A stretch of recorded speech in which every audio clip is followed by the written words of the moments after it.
Lamine യമാല ഏത് Lamine യമാല് യമാലൊക്കെ ചത്ത് യമാലിനെയൊക്കെ കൊന്ന് മണിച്ചിത്ര താഴിട്ട് പൂട്ടി എന്നൊക്കെ ഉള്ളതാണ് സോഷ്യൽ മീഡിയയിൽ ഇപ്പോൾ വലിയ ചർച്ചകളായി പോയിക്കൊണ്ടിരിക്കുന്നത്. സോ ആ കാര്യത്തിലേക്ക് കിടക്കുന്നതിന് മുമ്പ് യൂട്യൂബിലാണെങ്കിൽ സബ്സ്ക്രൈബ് ചെയ്യാനും ഇൻസ്റ്റയിലാണെങ്കിൽ ഒന്ന് ഫോളോ ചെയ്യാനും മറക്കരുതെന്ന് ഓർമ്മിച്ചുകൊണ്ട് നമ്മൾ വീഡിയോയിലേക്ക് പോകണം കേട്ടോ.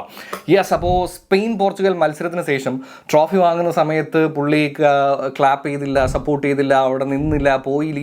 അതുപോലെ തന്നെ അതിന് മുന്നേ സോഷ്യൽ മീഡിയയിൽ ഇട്ടിരുന്നതൊക്കെ കുറേ ഓവറാണ്, ചെറുക്കം വെറും വായ്ത്താളം മാത്രമേ ഉള്ളൂ എന്നൊക്കെ പറഞ്ഞു പോകുന്ന ഒരുപാട് പേരോടുള്ള ഒരു ചെറിയ ഓർമ്മപ്പെടുത്തൽ എന്ന് വേണമെന്നുണ്ടെങ്കിൽ പറയാവുന്ന ഒരു വീഡിയോ ആണ് കേട്ടോ. അപ്പോൾ ഇതിനകത്ത് വളരെ സിമ്പിളായിട്ട് പറയുകയാണെന്നുണ്ടെങ്കിൽ എസ്പെഷ്യലി എനിക്ക് തോന്നുന്നു ഇതിനകത്ത് ഒരുപാട് ചർച്ചയ്ക്ക് ഉണ്ടായ ഒരു വലിയ കാരണം എന്താണെന്ന് വെച്ച് കഴിഞ്ഞാൽ ബാലൻറ്റിയോർ ഇതിലേക്ക് ഒരു ഒരു ഒരു പോയിന്റ് ആവുമോ എന്നുള്ള ടെൻഷൻ പലർക്കും ഉണ്ടായിരുന്നു, അല്ലെ പല ഫാൻസിനും ഉണ്ടായിരുന്നു എന്നുള്ളതാണ്. ഇനി ചില ക്രിസ്ത്യാനോ ഫാൻസ് ആണെന്നുണ്ടെങ്കിലും അണ്ണനോട് ഒരു വിരോധവും ഇല്ല. അണ്ണൻ എന്തൊക്കെ ട്രോഫീസ് ഉണ്ടാക്കിയിട്ടുണ്ട് ഈ കണ്ട കാലം അത്രയും എന്നുള്ളത് നിങ്ങൾ എനിക്ക് പഠിപ്പിച്ച് തരുവും വേണ്ട. പക്ഷെ എന്നാലും ഞാൻ ഒരു ഒറ്റ ചോദ്യം ചോദിക്കുന്നുള്ളൂ, അണ്ണൻ്റെ മേജർ ഇൻ്റർനാഷണൽ ട്രോഫി ഏത് വയസ്സിലാണെന്ന് നിങ്ങൾക്കറിയോ?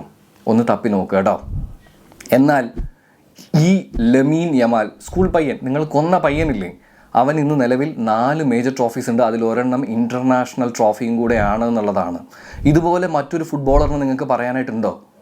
കാണില്ല എന്നുള്ളതാണ്. സോ ശരിയാണ്, നിങ്ങൾക്ക് പലതരത്തിലുള്ള ഒപ്പീനിയൻസും കാര്യങ്ങളൊക്കെ ഉണ്ടാകും. പക്ഷേ സോഷ്യൽ മീഡിയയിലൂടെ അങ്ങോട്ട് കൊല വിളിച്ച് എന്നൊക്കെ പറയുമ്പോൾ ഒരു സ്കൂൾ പയ്യനെ തല്ലിയനാണ് നിങ്ങൾ ഇത്രയും കിടന്ന് അഹങ്കരിക്കുന്നത് എന്നൊന്ന് ആലോചിച്ച് നോക്കുക. ആൻഡ് ഈ 17-ാം വയസ്സിൽ അവൻ ഇത്രയൊക്കെ കാട്ടിക്കൂട്ടിയിട്ടുണ്ടെങ്കിൽ ഇനി അങ്ങോട്ട് ഫുട്ബോൾ ലോകത്ത് അവൻ കാട്ടിക്കൂട്ടാൻ പോകുന്നത് എന്താണ് എന്നൊന്ന് ആലോചിച്ച് നോക്കുക. ഹീ ഈസ് ആൻ അത്ഭുതം. Please don't hate him.